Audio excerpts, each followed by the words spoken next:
He's the most humble farmer I've ever met. When he reincarnated, the gods offered any wish, but he only wanted to farm. The more desolate the place, the better.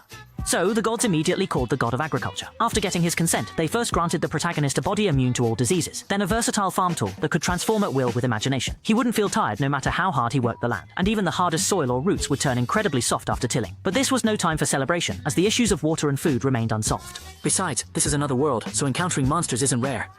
After a brief exploration, the male lead soon arrived at an open area, where he found a thick, tall tree in the forest's center, perfect for a base. The only drawback was no river or pond nearby, but this didn't deter him. He just had to turn his multi-tool into a shovel and keep digging right. It wouldn't consume any stamina anyway, but soon he was dumbfounded, because if he kept digging, he couldn't get out. After a moment's thought, he decided to change his method and dig diagonally. Perhaps blessed by the gods, he unexpectedly found water. After securing the water, he planned to clear the obstacles, since this place would soon become farmland. So he turned his farm tools into an axe. Although he'd never chopped a tree, he recalled to chop one side first, then the other, so it wouldn't fall on him. He got right to it.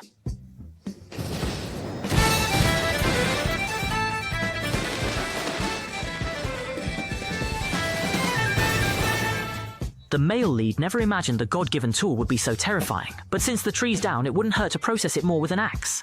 The process went smoothly, as easy as cutting tofu, and even moving it was effortless. Soon, a pile of wood was harvested, just enough to build a small cabin. The sun was already setting when the protagonist realized he had no light, so he quickly called for a flashlight, a lighter, and such, but for some reason, they all failed. The good news, after much effort, he finally conjured a magnifying glass. The bad news, the sun had already set. With no other option, he dug a tree hollow for the night, and even used a file to craft a set of wooden utensils. As for why it was so bright at night, perhaps it was due to the 2 bright moons in the sky. The next day, he first used a magnifying glass to start a fire, then cleared the surrounding trees. After finishing this, the protagonist felt hungry for the first time in the other world. He thought of foraging outside, but food unexpectedly came right to his door. In a panic, the protagonist hit its head with a hoe. To his shock, the rabbit's head once struck turned into a pile of soil.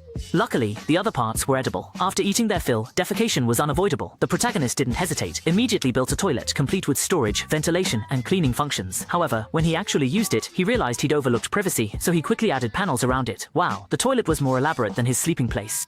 After fulfilling his basic needs, the protagonist could finally farm in peace, but he never imagined his versatile tool possessed another incredible power. When plowing, if he just thought of what he wanted to plant, even without seeds, it would sprout the next day. Its growth rate was also incredibly fast. This perfectly solved the problem of sustainable food acquisition.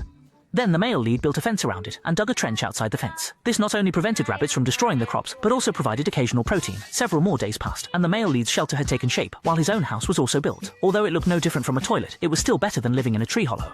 That day, the protagonist was about to farm as usual, when he found 2 injured little ones outside his base. Sensing no malice, he let them in, and fed them leftover wild boar. He'd loved dogs since childhood, and they're great farmer companions, so he really hoped these 2 could stay. But soon he noticed something was wrong. One of the females was about to give birth. Seeing this, the man gave up his home and thoughtfully lit a fire at the entrance while he returned to the tree hole for the night. The next day, the mother wolf gave birth to 4 pups, but the man mistook them for dogs. To celebrate, he took 2 choice cuts of wild boar meat. Perhaps sensing the male lead's kindness, after giving birth, they had no plans to leave, completely made the cabin their home.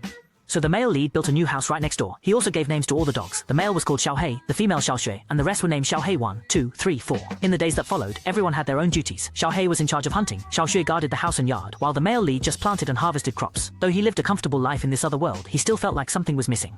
The 4 little black ones grew up quickly. Thanks to them not getting lost, the protagonist finally found the long-sought river, 2.5 li away from the base. He decided to build an irrigation system, diverting water to the fields. But the massive project required constant trips, so he cleverly built a toilet by the river. For long-term food storage, the protagonist planned to clear more forest, to plant rapeseed and wheat for oil extraction, and making flour products later.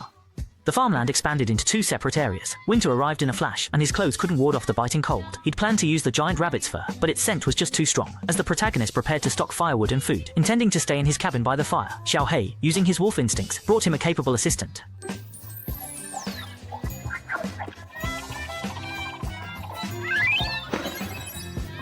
Spideyco was truly delighted by the delicious potatoes that the male lead had given her, and because of this, she decided to make her permanent home high up in the large tree. Meanwhile, it also used animal fur to weave a fluffy garment for the male lead. Of course, things like quilts or curtains were no problem either. Because the spider looks like a cushion, the male lead named it Butt Pad. With Butt Pad's help, even on a heavily snowing night, the male lead felt no cold at all. But having not spoken to humans for so long, he sometimes felt lonely. Who knows how much time passed after that? Spring came, everything revived, and it was mating season for the animals. The protagonist thought the little blacks had gone on their usual forest patrol, but unexpectedly, they all returned in the time it took to eat, bringing their mates. Even Butt Pad, whom he hadn't seen in ages, had a litter of pups. The male lead was stunned. Never thought it'd live worse than pigs. Just as he thought he'd be single forever, his butt pad suddenly blared an alarm. Led by Xiaohei, the protagonist soon reached the forest steps, finding a white-haired lolly covered in webs. Clearly she was quite scared by Xiaohei and the butt pad. Though he didn't know the situation, seeing her pitiful look, he didn't hesitate, going to help her with clothes. But to his surprise, she instantly changed, biting his shoulder with a snap. But that wasn't all. The very next second, she suddenly transformed. From a small lolly, she instantly became a full-figured older woman. Seeing her master injured, Xiaohei went in for a headbutt. The male lead quickly tried to stop her, but it was too late. Bai Mao was hit back into her lolly form. After communicating, they learned that Bai Mao was a vampire. When injured, her body shrinks, but drinking blood restores her original form. She didn't mean to hurt.